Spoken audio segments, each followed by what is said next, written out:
नमस्कार दोस्तों, जय श्री कृष्णा, राधे राधे। दोस्तों, आपको यह जानकर काफी हैरानी होगी कि हफ्ते के इस खास दिन महिलाएं बाल धो लेती हैं तो पति मालामाल हो जाते हैं। साथ ही मैं आपको बताऊंगा कि अगर महिलाएं किसी त्योहार, पूजा पाठ या शुभ मुहूर्त पर बाल न धुलें तो क्या उपाय किए जा सकते हैं, और हम जानेंगे कि महिलाओं की किन आदतों की वजह से पति रंग से राजा बन जाते हैं। तो पूरी जानकारी के लिए वीडियो को अंत तक जरूर देखिए। हिंदू धर्म शास्त्रों में अनेकों परंपराओं और रीति रिवाजों को विशेष महत्व दिया जाता है। शादी, विवाह और अंतिम संस्कार के अलावा कई ऐसी परंपराएं भारतीय हिंदू समाज में आज भी विद्यमान हैं, जिनका अनुसरण प्रत्येक भारतीय पुरुष अथवा महिलाएं करती है। इसी के अनुसार सुहागिन महिलाओं को प्रतिदिन कुछ कार्य करने से पहले शुभ अशुभ का विशेष ध्यान रखना पड़ता है। आप तो जानते ही होंगे कि सुहागिन महिलाओं द्वारा विशेष दिन के अलावा धर्मशास्त्रों में उनके बाल धोने को निषेध माना गया है। तो दोस्तों, जानते हैं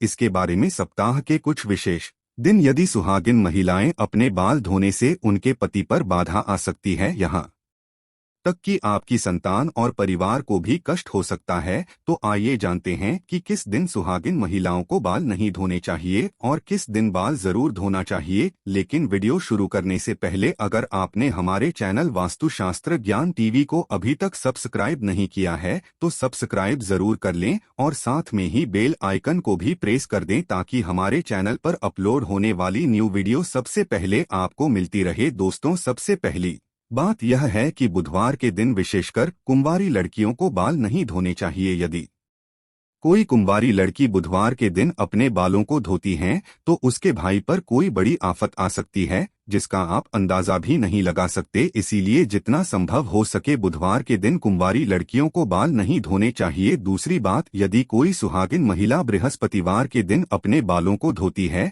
तो उसके पति की आयु घटती चली जाती है। सुहागिन महिलाओं को भूलकर भी बृहस्पतिवार के दिन बाल नहीं धोने चाहिए और न ही बृहस्पतिवार के दिन नाखून और बाल आदि काटने चाहिए। ऐसे में आपको बृहस्पतिवार के दिन घर में पोछा भी नहीं लगाना चाहिए और ना ही बृहस्पतिवार के दिन कपड़े आदि धोने चाहिए। अगर आप ऐसा करती है तो आपके परिवार पर बहुत बड़ी विपदा आ सकती है। तीसरी बात, यदि कोई शादीशुदा महिला सोमवार के दिन बाल धोती है तो उसकी बेटियों और बेटों पर कोई बड़ा संकट आने की संभावना बनी रहती है। परिवार को किसी बड़े आर्थिक संकट का सामना करना पड़ सकता है। तो ऐसे में शादीशुदा महिलाओं को सोमवार के दिन भी बाल नहीं धोने चाहिए। चौथी बात दोस्तों, अब आपको बता दें कि किस दिन बाल जरूर धोने चाहिए। तो वह दिन है शुक्रवार। शुक्रवार को बाल जरूर धोएं। शुक्रवार को बाल धोना बहुत ही शुभ माना जाता है, तो महिलाएं इस दिन को एक नियम की तरह ही बना ले ताकि उन्हें धन धान्य और सुख संपत्ति की प्राप्ति हो। पांचवी बात, यह सदैव याद रखें कि अगर आप किसी वार का व्रत रखते हैं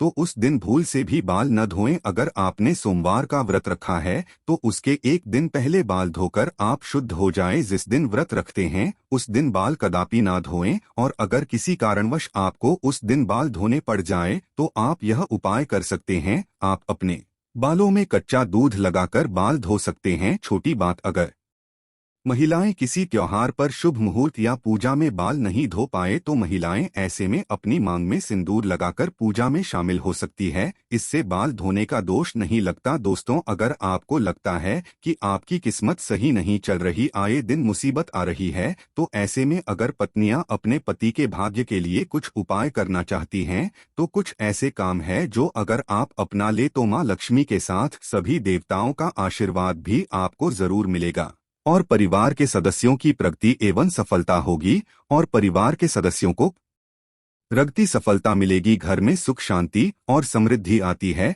तो चलिए दोस्तों, जान लेते हैं इन चमत्कारी उपायों के बारे में। रोज सुबह उठकर अपनी हथेलियां देखें। रोज सुबह जब आप उठे तो सबसे पहले दोनों हाथों की हथेलियों को कुछ क्षण देखकर चेहरे पर 3-4 बार फेर ले। धर्म ग्रंथों के अनुसार हथेली के ऊपरी भाग में मां लक्ष्मी, बीच में मां सरस्वती व नीचे के भाग में भगवान विष्णु का स्थान होता है। इसीलिए रोज सुबह उठते ही अपनी हथेली देखने से आपका भाग्य चमक उठता है और कई तरह के सुनहरे अवसर भी मिल सकते हैं।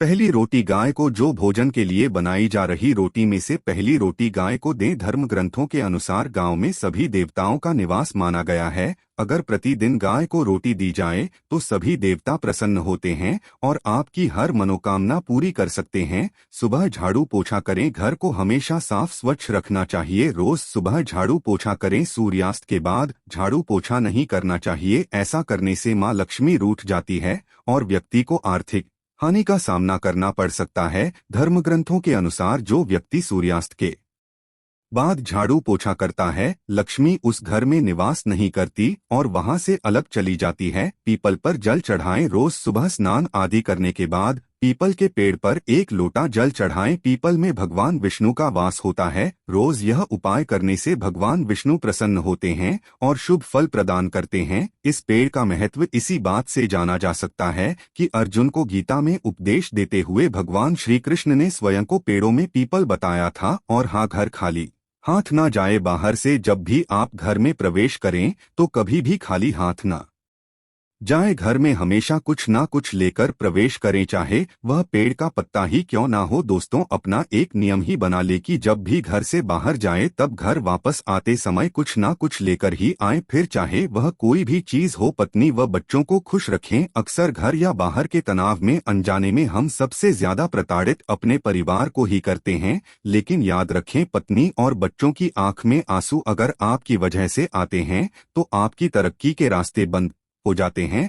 यहाँ परिवार को खुश रखना ही सबसे सटीक उपाय है। दोस्तों, लक्ष्मी माँ को चंचला भी कहते हैं क्योंकि यह एक स्थान पर टिकती नहीं है। महालक्ष्मी की एक बड़ी विशेषता यह भी है कि यह जितना कठिन तप से प्रसन्न होती है उतना ही सरलता से रूठ भी जाती है। कहने का तात्पर्य यह है कि लक्ष्मी की कृपा प्राप्ति बनाए रखने के लिए सदैव शास्त्रों में बताए गए नियमों का पालन करना चाहिए, अन्यथा एक छोटी सी गलती से लक्ष्मी माँ रूठ कर चली जाती है। आपने देखा ही होगा कि बड़े ठाठ बाट से रहने वाले साहूकार और सेठ एक पल में कंगाल होकर रास्ते पर आ जाते हैं। यह सब मां लक्ष्मी के रूठ जाने के कारण ही होता है। मां को नाराज करने से अच्छा है कि शास्त्रों में बताए गए इन नियमों का पालन करें, ताकि महालक्ष्मी कभी भी अपने भक्तों से रूठ ना सके और उनकी असीम कृपा उनके भक्तों पर हमेशा बनी रहे। जैसा कि हम सब जानते ही हैं कि धन को लक्ष्मी का स्वरूप माना गया है। बहुत से लोग उंगली में थूक लगाकर रुपए गिनते हैं।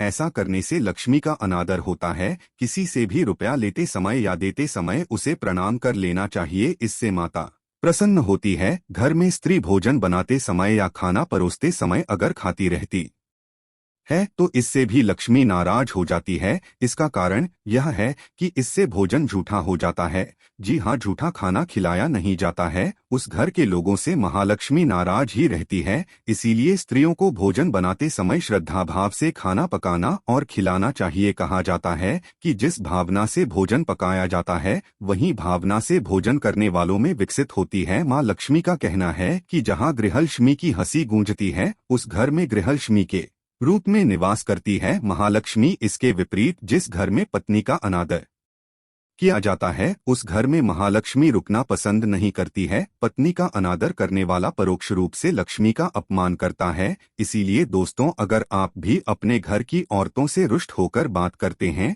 तो ऐसा बिल्कुल ना करें, क्योंकि औरतों में ही देवी का रूप होता है जिसे आज सारी दुनिया पूजती है। उम्मीद है दोस्तों आपको यह वीडियो अच्छी लगी होगी। अगर हाँ तो वीडियो को लाइक जरूर करना और वीडियो को अंत तक देखने के लिए आपका बहुत बहुत धन्यवाद। और हाँ, इस वीडियो से कोई भी सवाल है तो आप कमेंट बॉक्स में जरूर लिखें, और आपके पास कोई भी सवाल नहीं तो यस लिखें, क्योंकि यस लिखने से वीडियो बनाने का मोटिवेशन मिलता है। धन्यवाद।